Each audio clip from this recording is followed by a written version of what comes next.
Hey guys, Luna here, and we are back with Hiveswap Friendsim.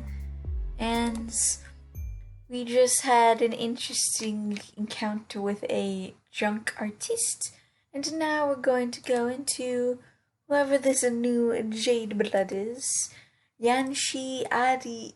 He looks adorable though, which I am absolutely loving her design. Hey, now that you've gone through and thought about the concept of purpose, you might as well make one up for yourself. You walk to the book hive. A handful of your friends hang out there, and there are a few rooms that are generally pretty danger free, so why not? It's a little difficult to make yourself walk past the spookier rooms, but you manage to avoid the siren song of the brain room once more. Your destination tonight is the room you usually watch your teal friends do homework in. It's understandable, your office experience with the Tynera, why this is their neutral meeting ground. Unfortunately, a casual stroll through the stacks uncovers no friends at all. Damn. That's always unfortunate when you can't meet a friend. You're still trying out a higher stakes locale when, wait, you see a shoe peeking out from one of the shelves of the bigger hexagonal book hold things shelves. It really doesn't maximize space to have shelves shaped like that. Whatever. If you get caught up in trying to make paltry shit like that, like troll bookshelves make sense, you'll drive yourself to madness before you can figure out if the shoe belongs to someone you know. You walk towards it, and the shoe revealed to be one on the stoop pod of a troll whose head is barely peeking out over a book, and nope, a jade, but not one of your friends. Whoever it is curled up in hexagon, burying her face deeper into a scribble journal of a gullible wiggler. Is it a diary? It's probably not the most inviting posture, to be sure. The polite thing to do would be to keep moving, probably, but you feel a little off about that. You gently nudge your foot into hers where it still peeks out of the shelf and ask her if she's okay. It'll clear something else. The book lawyers. Oh, it's one of those, Diary of a Wimpy Kid. I'm great. I'm going on a journey of imagination through some classic literature. Nothing to see here. Oh man, it's another kids. Sometimes you just gotta deal with it. No younger trolls have to handle themselves as much older ones, but as well acquainted as you are with the facade of pretending you're exactly where you're supposed to be, you get the feeling she's not exactly telling the truth. So you've agreed to help. Plus, it's not like you haven't befriended a few tween sweep equivalents here on Ateria already. You've successfully didn't get murdered by amnesia, and you did a possible job befriending Trona and Kakaro. Though sometimes you wake up shaking, the remnants of dreams where you fail them on loop in your brain, you shake that horror from your mind and try not to look as non-threatening as possible. Not that it's particularly hard for you, which, sure, as you speak. Why are we doing all caps? Ask her if Branya's around. Did she just come here with someone? Branya, maybe? You know, jades her age aren't really supposed to be out and about outside the caverns. Oh, I see. You're a snitch. Why's she out? With that, she tucks her legs up against her and rolls out of the shelf with the agility only youth can manage and takes off between the stacks. You chase after her, but wherever her next hiding spot is must be even better. Eventually, you give up. Why am I not surprised that youth role exists?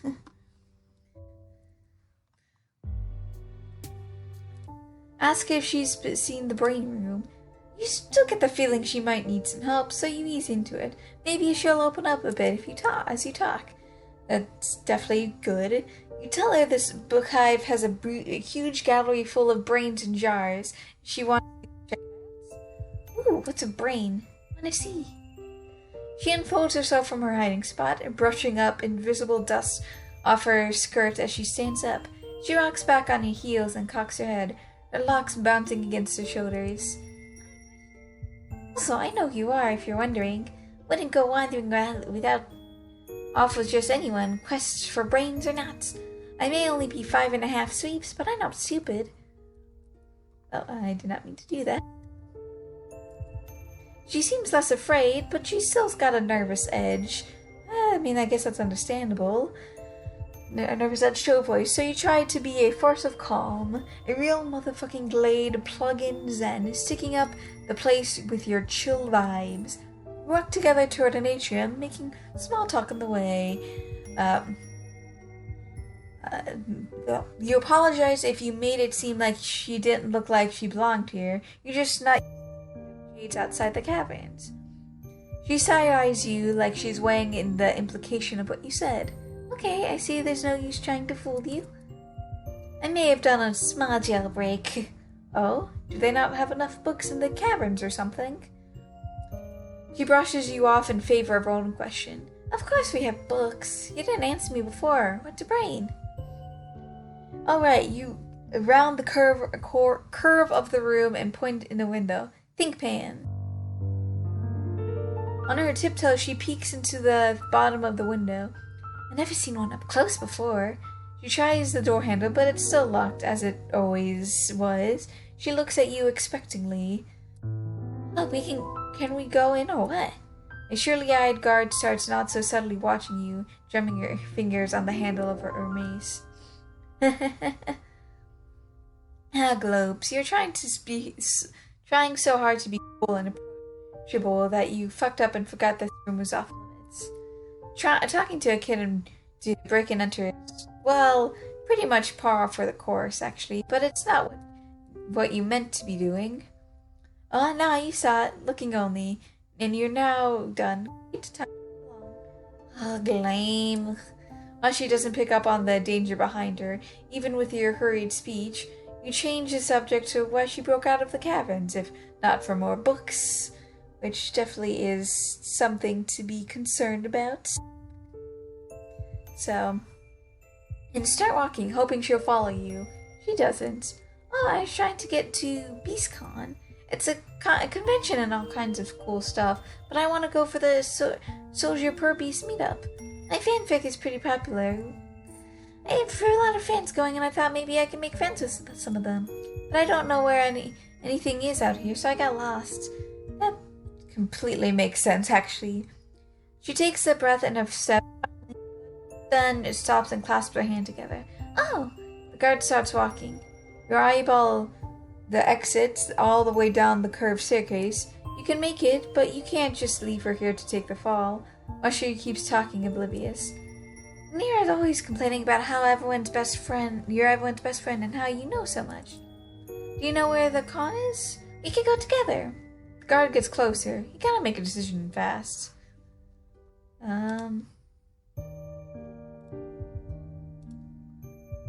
Take her. Anything to get you both out of here. Yes, definitely. Like, you don't want her to get kidnapped or anything. Because that would be bad. Grabbing her hand, you say how you know the way and make a run for the door. She whoops and scurries down the stairs behind you. A quick glance back at the guard taking her hand off the mace reassures you that you moved fast enough. Once you're around the corner from the book, catch your breath.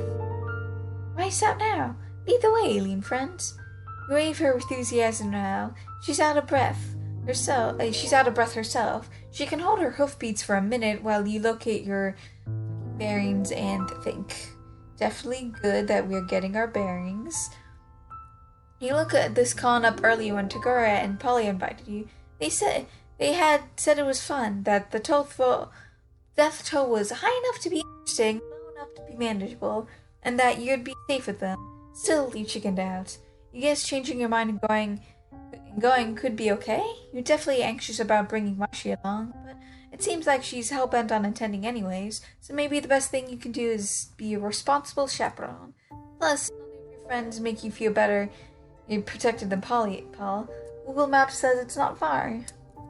Welp, you've dealt with plenty of dangerous clusterfucks before, so what's one more? Regular Gil's core of bullshit scenarios.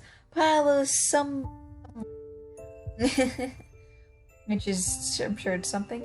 You bow as you gesture down the sidewalk. That would lead you to the outskirts of town, where she curtsies and follows your directions. It seems like she doesn't need to come up with things to talk about. She's like a chatty sunflower, pulled toward the bright newness of everything she sees, and chock full of commentary about all of it. Wow, I've read about moonlight, duh, but seeing it makes everything glow totally different. Look at all the dew on this prickle frond. If you get up close and look, you can see the reflection of your eye in the moons. You do as she does, and damn, if that ain't a bunch of orbs reflected back at you, floating on the curve of a purpley green meniscus. It's definitely something. Her curiosity isn't overwhelming or draining in the slightest. You tell her it's all kind of nice, actually, to meet someone who's experiencing this place for the first time. Yeah, cabins are fine, but there's so much to see out here. Everything else sneaks out. I don't know why it took me so long to try. Oh, actually, I do. Getting in trouble sucks, and I hate it. But it worked out. Here we are experiencing it all together. We feel the same way. Totally. Yeah, you can feel the anxiety lifting. Just a little. Just the part that's applicable to this particular situation. So, that's a win. Walking and talking and taking in the night makes time pass quickly. You're not up in the book hive to begin with. I snuck out when Tynera was supposed to be giving me some boring jade duty lesson, but with yelling. I don't have a palm husk, so I couldn't look up the con once I was away from my husk top. I just wandered till I gave up and found the book hive. That's a powerful nerd homing beacon she must have. Wanshi flexes. You know it. You smell what's around the corner before you see it. Having sidestepped your fair share of corpses in your travels, and had your hand in creating a few more, you know how to prepare yourself. Wanshi, on the other hand... Oh no, she's seeing her first corpse. Oh no, not the first corpse.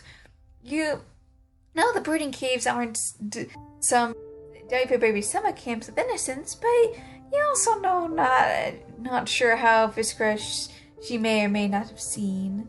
No matter your respective levels of goring view experience, you both stop short when it comes to view. Whoa. It takes a tentative step toward what's left of the troll and then retreats, hovering close to you. It feels like you should keep moving, like you should avert your eyes and carry on or whatever the fuck before the drones come by to clean it up, but she's still staring. Her steps, when she finally takes them, are soft. She crouches down and leans in with reverent scrutiny. It looks different, not in a jar. Yeah, that's what happened. You wonder to yourself as Wanshi shakes if bloodthirstiness is a trait only siren trolls are born with, or if they have it grounded in them by necessity, by expectation, by entitlement, by fear. Next, because your brain is wired around itself, you wonder the same around about humans. Wanshi doesn't look away for a while. You go over and put your hand on her shoulder, and she stands up and walks away with you. There's no ceremony to it, no placing of leaves over no prayer. I don't get it. She doesn't finish her sentence, which probably is for the best. She takes your hand and pulls you back to the direction you were walking. She looks confused, like she's still trying to work out what she just saw. You guess you could have given her more time to process it, but you're not sure comprehending death is really a thing that you can just, figure out in the wilderness. Nice.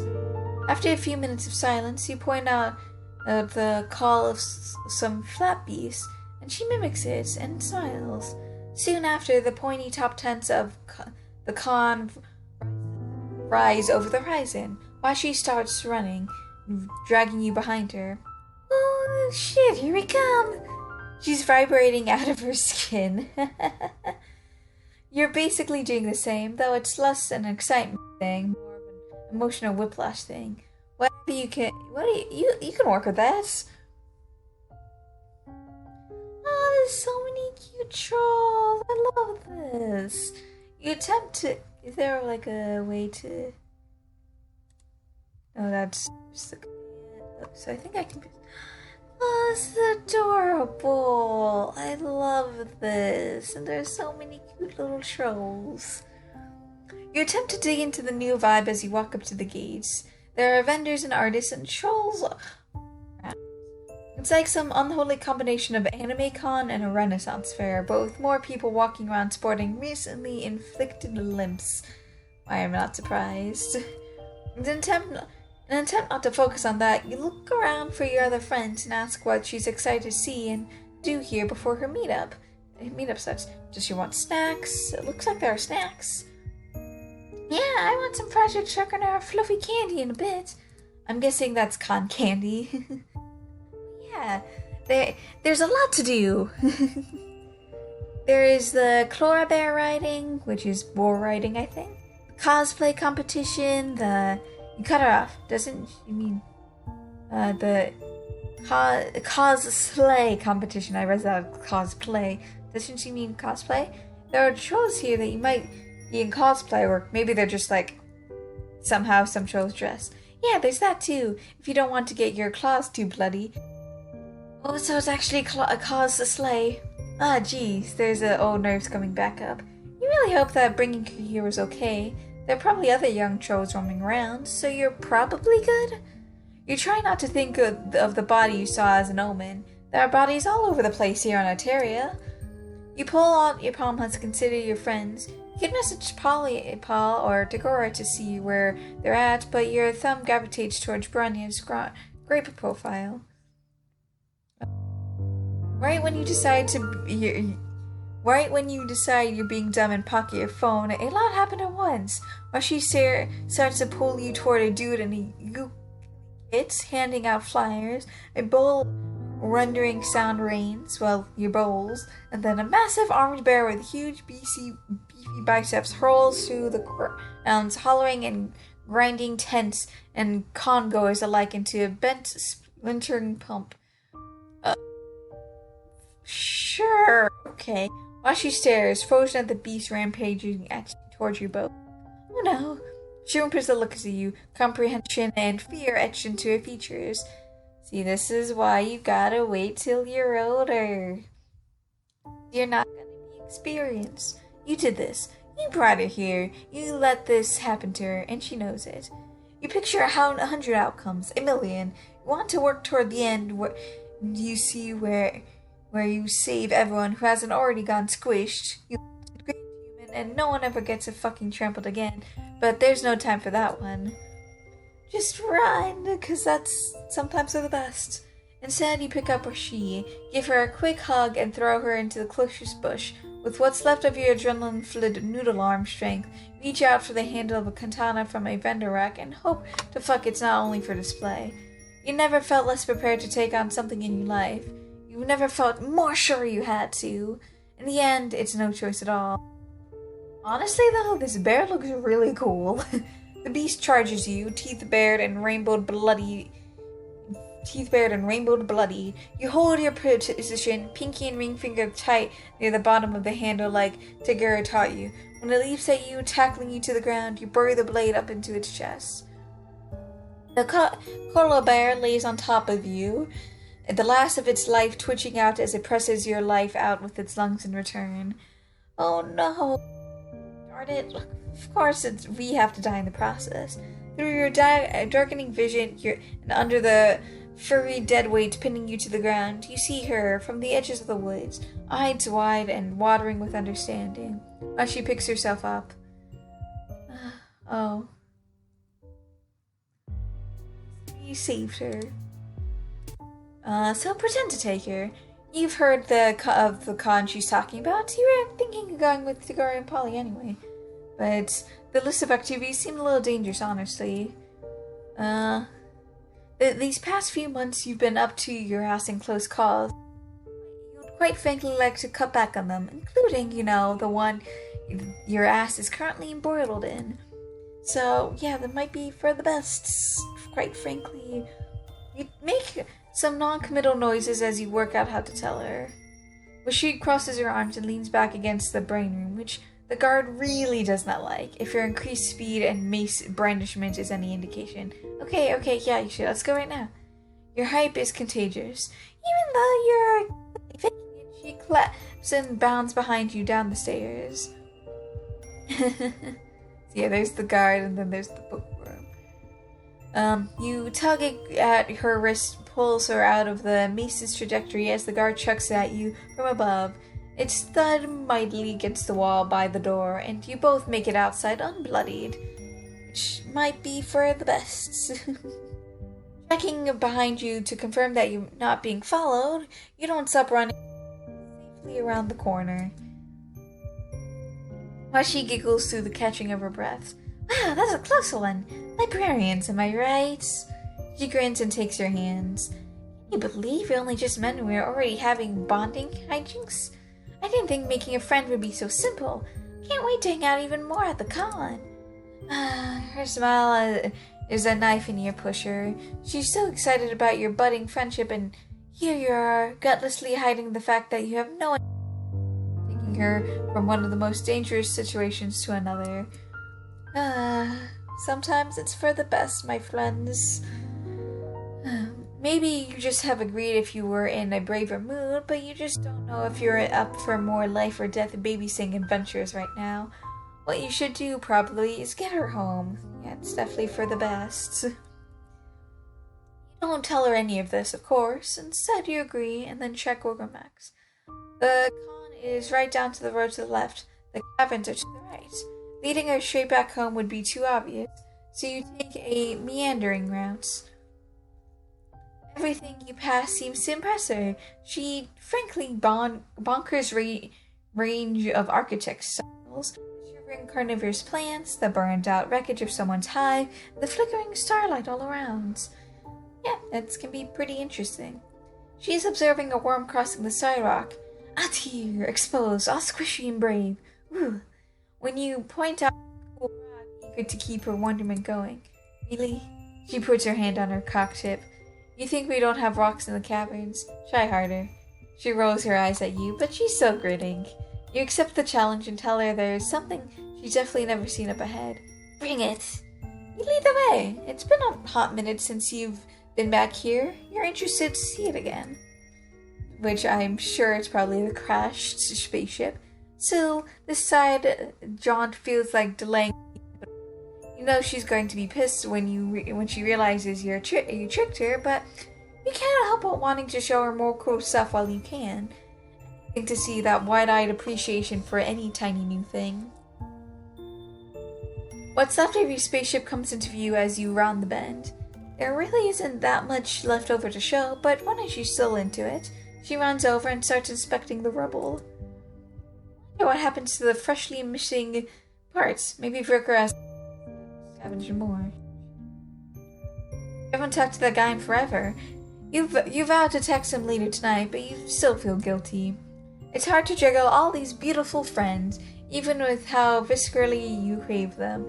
You want to be good for everyone, but there are so many things you can mean, and you've never stopped feeling like you're treading water. Wanshi emerges from the hull, clambering up on the top of a black metal box, raving around rusty bullshit. Ooh, there's so many fiddly parts. This was how you got here?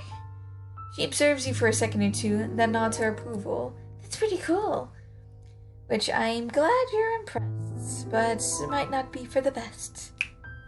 Any old idiot can wreck a spaceship. It takes someone with brains to break out of the brooding cavern.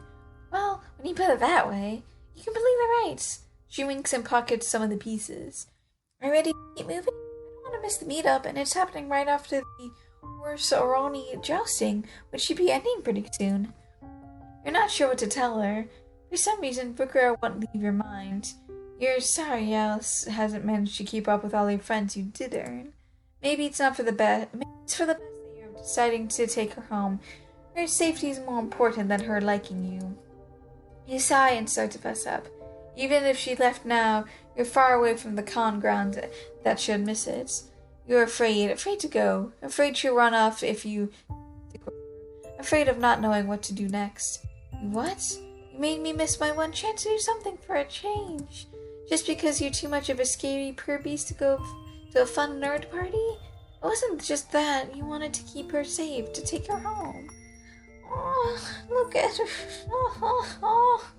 She stomps her foot in frustration, tears forming in the corners of her eyes. Why do you think you could just make decisions for other people? Why don't you go home? That's so great. Your mouth shut, word gone. She follows your gaze back to the wreck of your only shot out and winces. I didn't mean. No, you just down in the grass, defeated. You sit too, a ginger distance away. No, her anger's fair. God, this sucks. You hadn't meant to deprive someone of a small joy here on this bitch of Altaria. Yeah. She sighs and runs her claws along the tops of the spiny purple grass. After a few minutes of silence, she speaks. Too late to do anything about it now.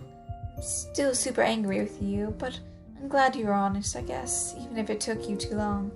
I'm not used to people being straight with me. It's okay, poor baby. I feel like the older everyone gets, the more they lie, or at least the more annoying it is that they don't expect you to notice when they're lying. Not super tell how old you are. Your alien psychology is a little intrusible, but you know, more or less.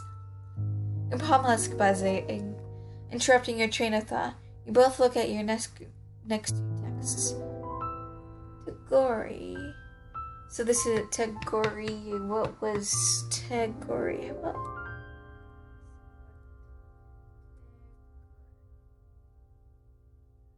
Oh, Tagori's animated. Are you sure you still don't want to join? Things are beginning to get interesting over here, and you may have the privilege of seeing me at peak performance if you come by. Stay there. There's a core better on the loose. I don't want you on the already very long casual list. You do a quick Google, and holy shit, social media is already on fire with the news of a con attraction getting free and mangling attendees left and right. The familiar ghostly feeling of a near miss shivers down your back. Whoa.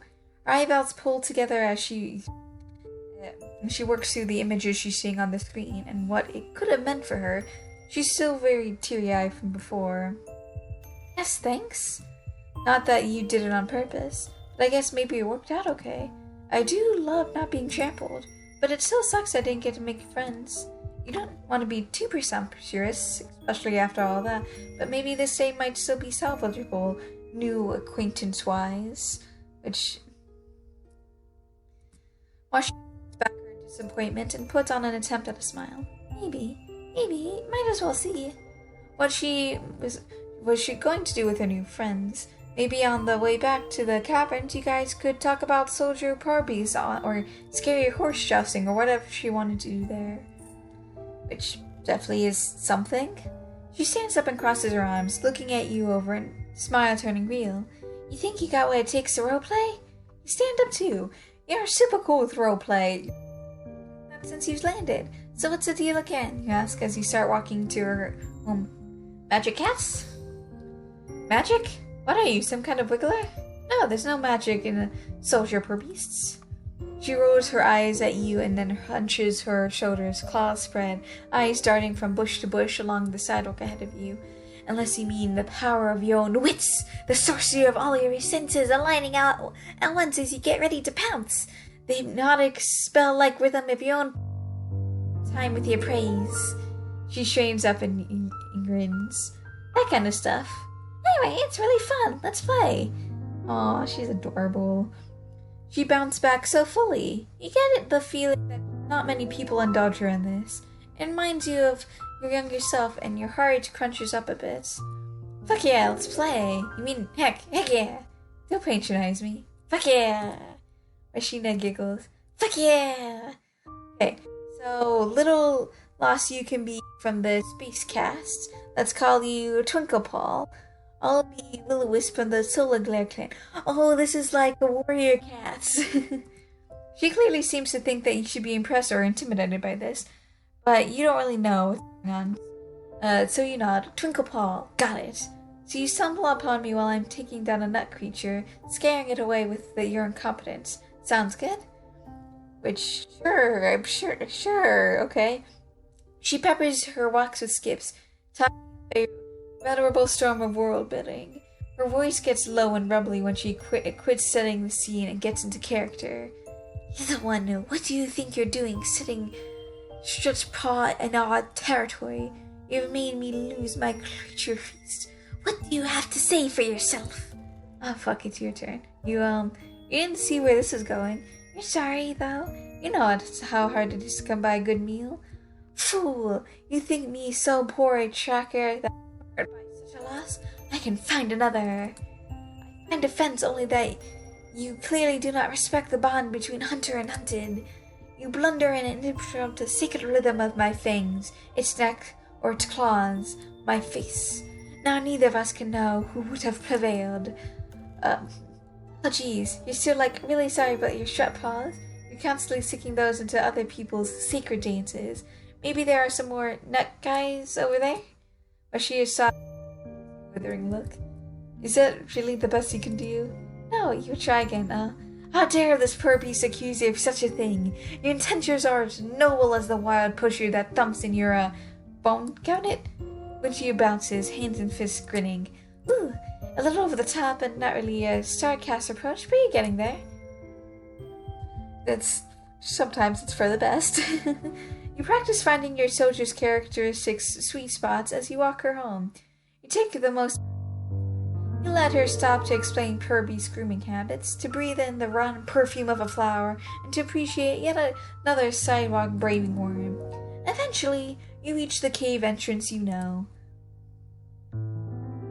And standing under the ear is Tynera, a very pissed-looking Tynera, which isn't your favorite mode for particularly friends. Where have you been? I said I'd be right back. Just a little notes. Tynera.